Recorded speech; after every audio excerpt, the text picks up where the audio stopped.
Good morning, classmates, and good morning, sir. We are Group 2 and will be presenting the simplex method. Simplex method, also called simplex technique or simplex algorithm, a general mathematical solution techniques for solving linear programming problems by using slack variables, tableaus, and pivot variables as a mean to finding the optimal solution of an optimization problem. Linear program. A linear program is a method of achieving the best outcome given a maximum or minimum equation with linear constraints. To solve a linear programming model using the simplex method, the following steps are necessary. First, standard form. Second, introducing slack variables.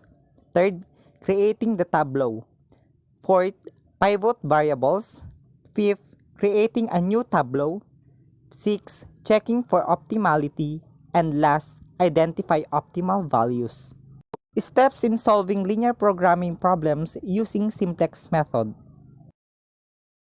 Minimize negative z is equal to negative 8 sub 1 minus 10x sub 2 minus 7x sub 3 subject to x sub 1 plus 3x sub 2 plus 2x sub 3 is less than or equal to 10.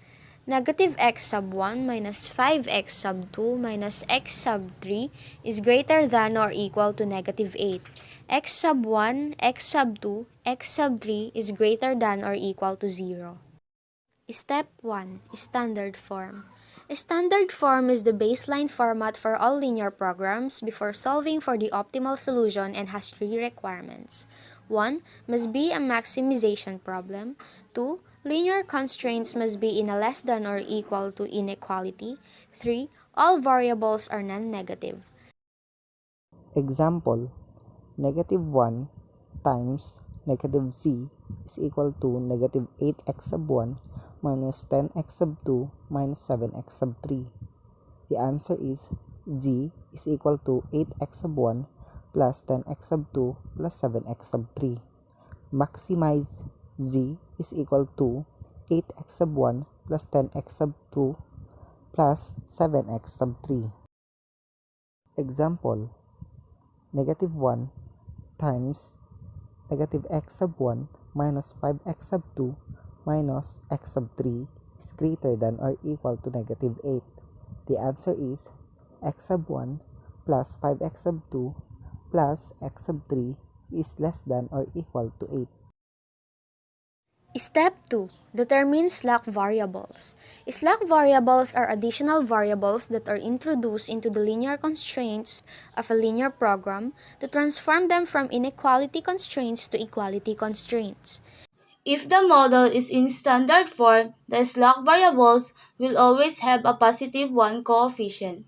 Slack variables are needed in the constraints to transform them into solvable equalities with one definite answer.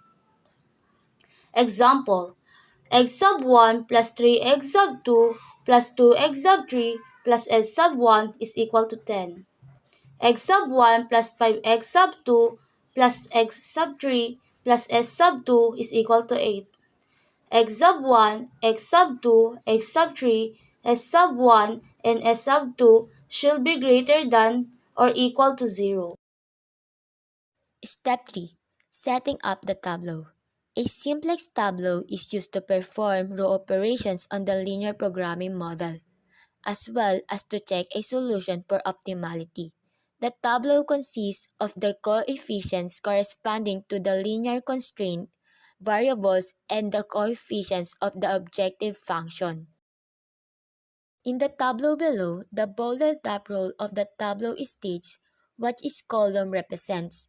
The following two rows represents the linear constraint variable coefficient from the linear programming model, and the last row represents the objective function variable coefficients. Step 4. Check optimality.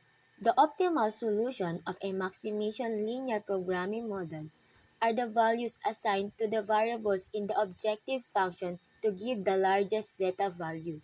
The optimal solution would be exist on the corner points of the graph of the entire model.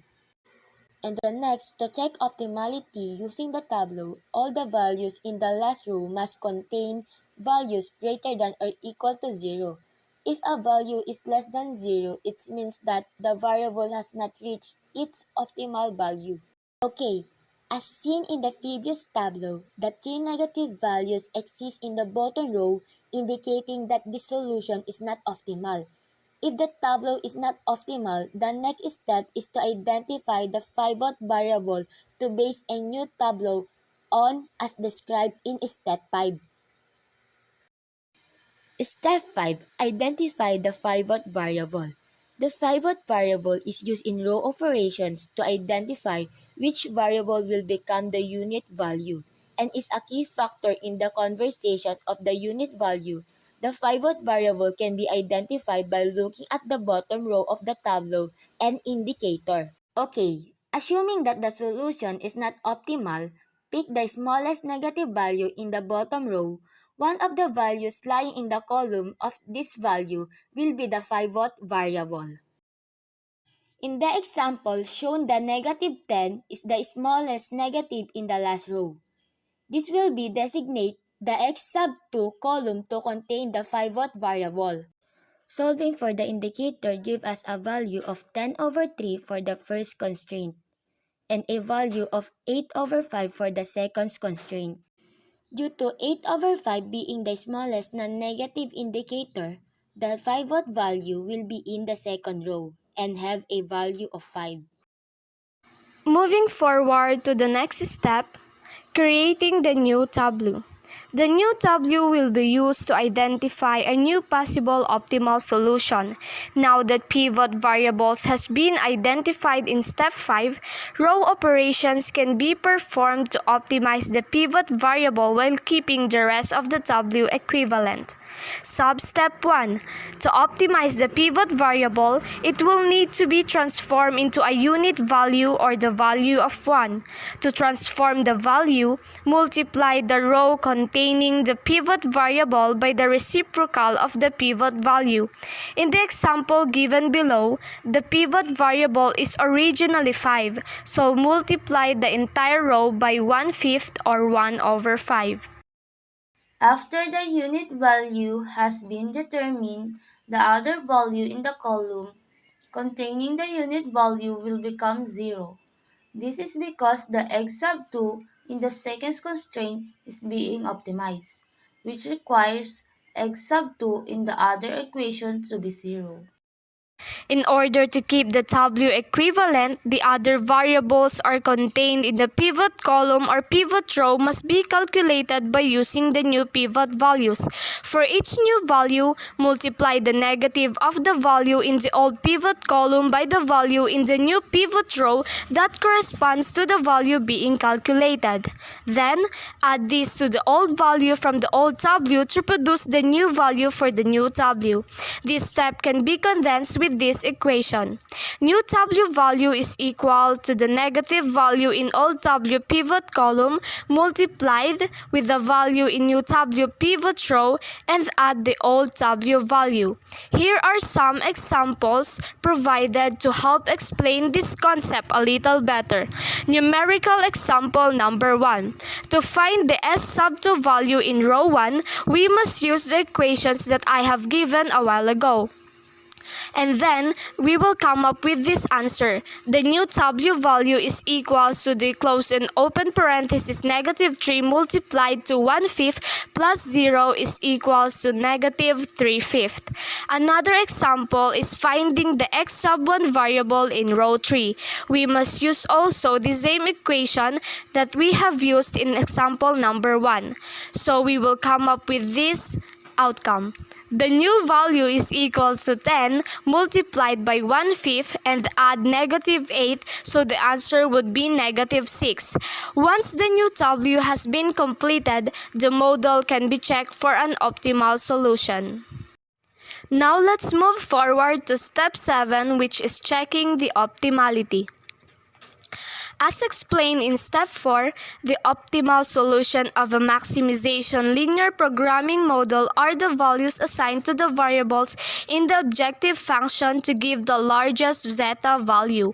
Optimality will need to be checked after each new tableau to see if a new pivot variable needs to be identified.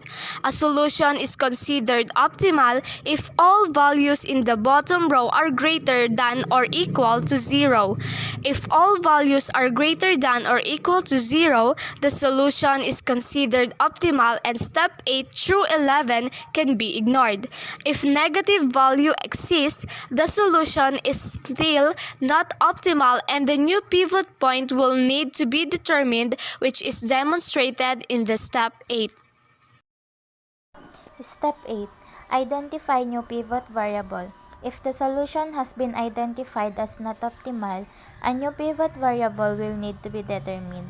The pivot variable was pronounced in step 5 as is used in row operations to identify which variable will become the unit value and is a key factor in the conversion of the unit value. The pivot variable can be identified by the intersection of the row with the smallest non-negative indicator and the smallest negative value in the bottom row. Step 9. Create new tableau. After the pivot variable has been identified, a new tableau will need to be created. Introduced in step 6. The tableau is used to optimize the pivot variable while keeping the rest of the tableau equivalent. Make the pivot variable 1 by multiplying the row containing the pivot variable by the reciprocal of the pivot value. In the tableau below, the pivot value was 1/5, so everything is multiplied by 5. Next, make the other values in the column of the pivot variable 0. This is done by taking the negative of the old value in the pivot column and multiplying it by the new value in the pivot row. That value is then added to the old value that is being replaced. Step 10. Check optimality. Using the new tableau, check for optimality. Explained in step 4, an optimal solution appears when all the values in the bottom row are greater than or equal to 0. If all values are greater than or equal to 0, skip to step 12 because optimality has been reached. If negative values still exist, repeat step 8 and 9 until an optimal solution is obtained. Step 11. Identify optimal values. Once the tableau is proven optimal, the optimal values can be identified. This can be found by distinguishing the basic and non-basic variables. A basic variable can be classified to have a single one value and its column and the rest be all zeros. If a variable does not meet this criteria, it is considered non-basic. If a variable is non-basic, it means the optimal solution of that variable is 0. If a variable is basic, the row that contains the one value will correspond to the beta value. The beta value will represent the optimal solution for the given variable. The basic variables are x1, s1, and z, while the non-basic variables are x2, x3, and s2. For the variable x1, the 1 is found in the second row. This shows that the optimal x1 value is found in the second row of the beta values, which is 8. Variable s1 has a 1 value in the first row, showing the optimal value to be 2 from the beta column. Due to s1 being a slack variable, it is not actually included in the optimal solution since the variable is not contained in the objective function. The zeta variable has a 1 in the last row. This shows that the maximum objective value will be 64 from the beta column. The final solution shows each of the variables having values of x1 is equal to 8, x2 equals 0, x3 equals 0, s1 equals 2, s2 equals 0, and z equals 64. The maximum optimal value is 64 and found at 800 of the objective function. Conclusion: the simplex method is an approach for determining the optimal value of a linear program by hand. The method produces an optimal solution to satisfy the given constraints and produce a maximum zeta value. To use the simplex method, a given linear programming model needs to be in standard form, where slack variables can then be introduced. Using the tableau and pivot variables, an optimal solution can be reached. From the example work throughout this document, it can be determined that the optimal objective value is 64 and can be found when x sub 1 is equal to 8, x sub 2 is equal to 0, and x sub 3 is equal to 0. Good morning, classmates, and good morning, sir. We are the group 2 and will be presenting the sensitivity analysis. Sensitivity analysis. Sensitivity analysis or post-optimality analysis is used to determine how the optimal solution is affected by changes within a specific range in the objective function coefficients and the right-hand side values. Sensitivity analysis is important to the manager who must operate in a dynamic environment with imprecise estimates of the coefficients. Sensitivity analysis allows a manager to ask certain what-if questions about the problem. Graphical sensitivity analysis. For the linear programming problems with two decision variables, graphical solution methods can be used to perform sensitivity analysis on the objective function coefficients and the right-hand side values for the constraint. For example, given this linear programming formulation, maximum equals 5x sub 1 plus 7x sub 2. Our constraints are x sub 1 must be less than or equal to 6, 2x sub 1 plus 3x sub 2 must be less than or equal to 19, and x sub 1 plus x sub 2 must be less than or equal to 8. So x sub 1 and x sub 2 should be greater than or equal to 0. By solving the linear programming formulation, we have now the graphical solution. As you can see, the line of the first constraint, which is x sub 1, is less than or equal to 6 in the straight line because we don't have given values for the x sub 2. You can also see there the line for the second constraint, which is 2x sub 1 plus 3x sub 2 is less than or equal to 19. And the linear for third constraint, which is x sub 1 plus x sub 2 is less than or equal to 8. There is also a line there that represents the objective function, which is the maximum equals 5x sub 1 plus 7x sub 2. Objective function coefficients. Let us consider how changes in the objective function coefficients might affect the optimal solution. The range of optimality for each coefficient provides the range of values over which the current solution will remain optimal. Managers should focus on those objective coefficients that have a narrow range of optimality and coefficients near the endpoints of the range. This is the graphical solution for our linear programming formulation. We have there the objective function line, the line for 5x sub 1 plus 7x sub 2. We also have there the feasible region, which has the shaded part. Range of optimality. Graphically, the limits of a range of optimality are found by changing the slope of the objective function line within the limits of the slopes of the binding constraint lines. Slope of an objective function line, maximum c sub 1 x sub 1 plus c sub 2 x sub 2 is negative c sub 1 over c sub 2, and the slope of a constraint a sub 1 x sub 1 plus a sub 2 x sub 2 equals b is negative a sub 1 all over a sub 2. Let's take a look at this example. The range of optimality for c sub 1. Given the first constraint, which is x sub 1 plus x sub 2 is equal to 8, we need to get for the slope using the formula. negative c sub 1 all over c sub 2. For this constraint, since it's just x sub 1 and x sub 2, we have their numerical value which is 1. For the first constraint, that would be negative 1 which is the x sub 1 all over 1 which is x sub 2. So negative 1 over 1 or simply negative 1. Then for the second constraint, we got again the numerical value for x sub 1 which is 2 and the numerical value for 3x sub 2 that would be 3.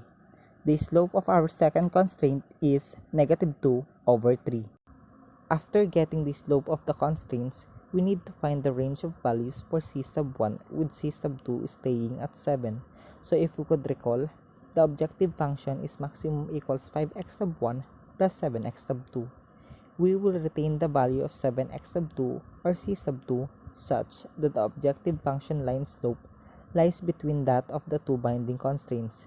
So, negative 1 is less than or equal to the slope of our objective function, which is negative c sub 1 all over 7 is less than or equal to negative 2 over 3. We need to multiply it by negative 7 in order to cancel 7 under the denominator. That would be negative 1 times negative 7, then negative c sub 1 over 7 times 7, and negative 2 over 3 times 7.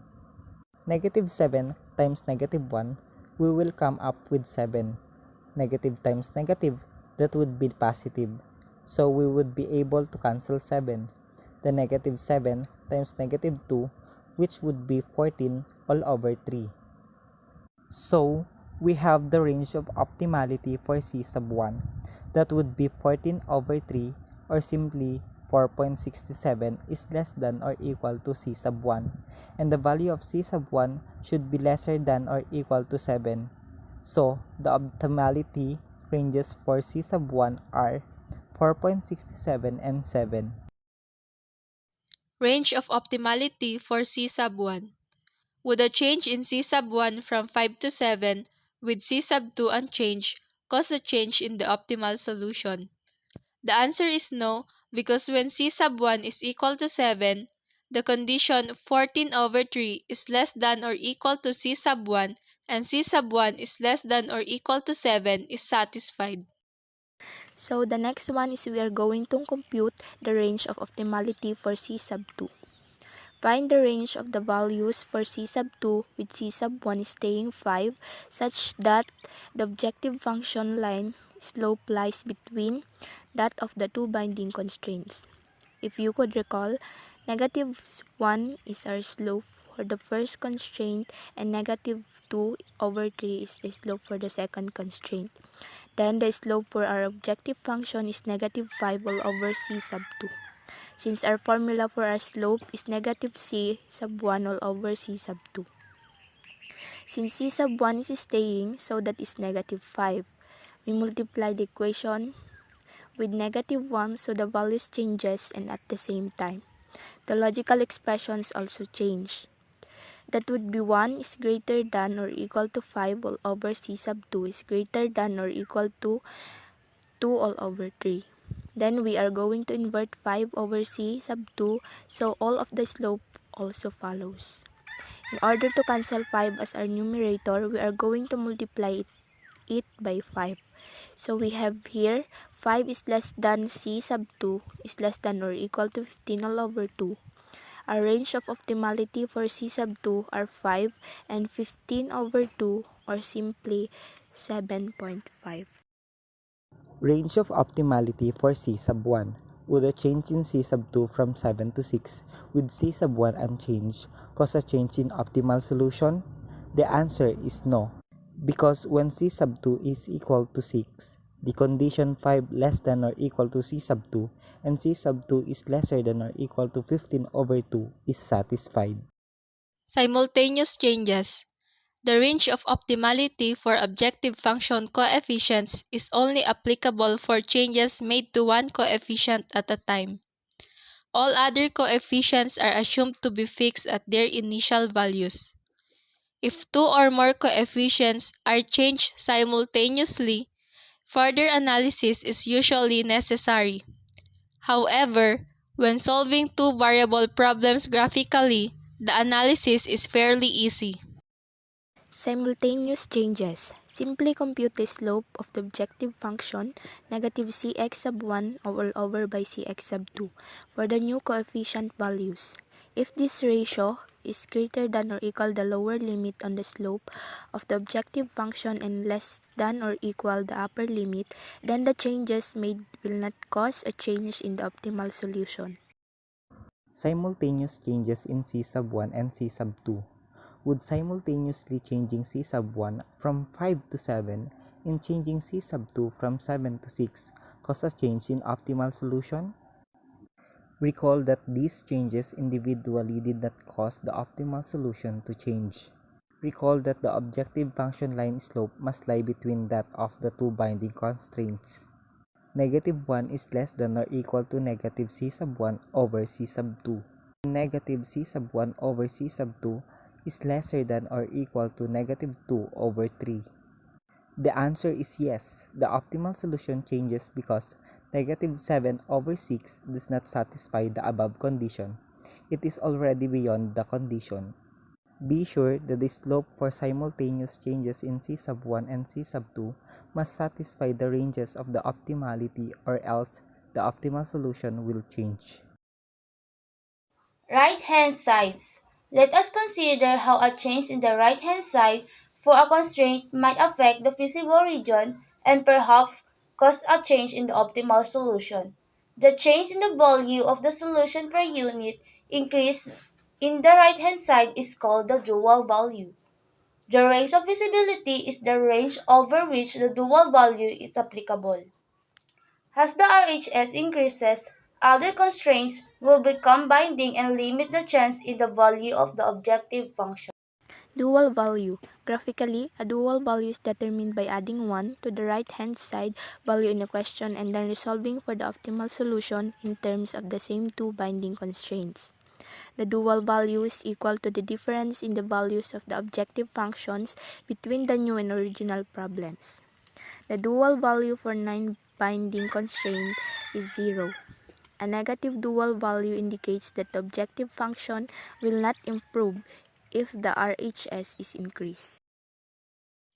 Constraint 1. Since x sub 1 is less than or equal to 6 is not the binding constraint, its dual price is 0. Constraint 2. Change in the right-hand side value of the second constraint to 20 and resolve for the optimal point determined by the last two constraints. 2x sub 1 plus 3x sub 2 is equal to 20 and x sub 1 plus x sub 2 is equal to 8. We need to get the value of x sub 1 and x sub 2 to get the optimal solution. Given our two constraints, we are going to cancel one variable first in order to get the other variable. For this example, we are going to multiply the second equation with negative 2 in order for us to cancel 2x sub 1. So we have here 2x sub 1 plus 3x sub 2 is equal to 20 and negative 2x sub 1 minus 2x sub 2 is equal to negative 16. We are going to cancel 2x sub 1 and negative 2x sub 1, so we will come up with x sub 2 is equal to 4. Next is we are going to get the value of x sub 1 by using the value of our x sub 2. We will be using the second equation. So x sub 1 plus 4 is equal to 8 and x sub 1 is equal to 8 minus 4. We will come up with x sub 1 is equal to 4. Using these two new values, we are going to get the value by substituting this with our objective function. So our objective function is 5x sub 1 plus 7x sub 2. Substitute x sub 1 and x sub 2 by 4, we get 20 and 28. 20 plus 28 is equal to 48. So 48 is the new value of our objective function. Given the solution x sub 1 is equal to 4, x sub 2 is equal to 4, and z is equal to 48. Hence, the dual price is the z new value, which is 48, minus z old value, which is 46. Compute 48 minus 46, that would be equal to 2. If you will be asking where did we get 46, so our original constraints are x sub 1 plus x sub 2 is equal to 8, and 2x sub 1 plus 3x sub 2 is equal to 20. we are going to multiply the first constraint with negative 2, then copy the second constraint. 2x sub 1 plus 3x sub 2 is equal to 20.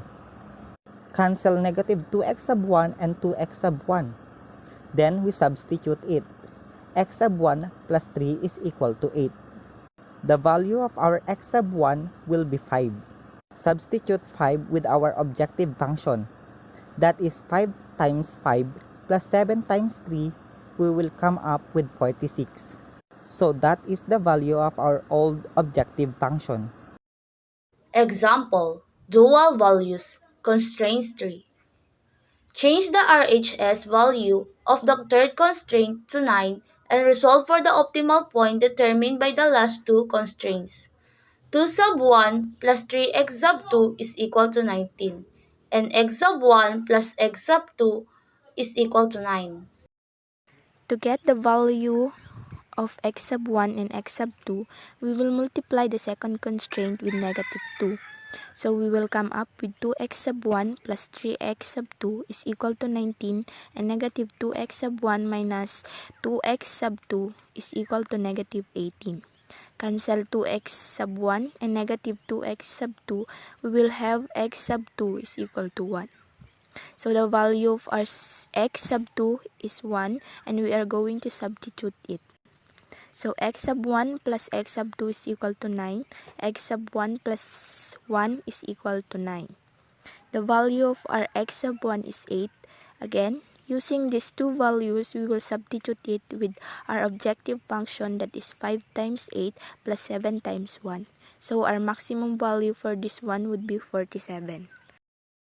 So, the solution is x sub 1 is equal to 8, x sub 2 is equal to 1, and z is equal to 47. The dual price is equal to z, new value which is 47, minus z, old value which is 46, so the value of the dual price is 1.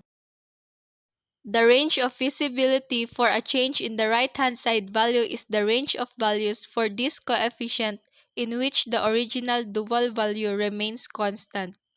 Graphically, the range of feasibility is determined by finding the values of a right-hand side coefficient such that the same two lines that determine the original optimal solution continue to determine the optimal solution for the problem.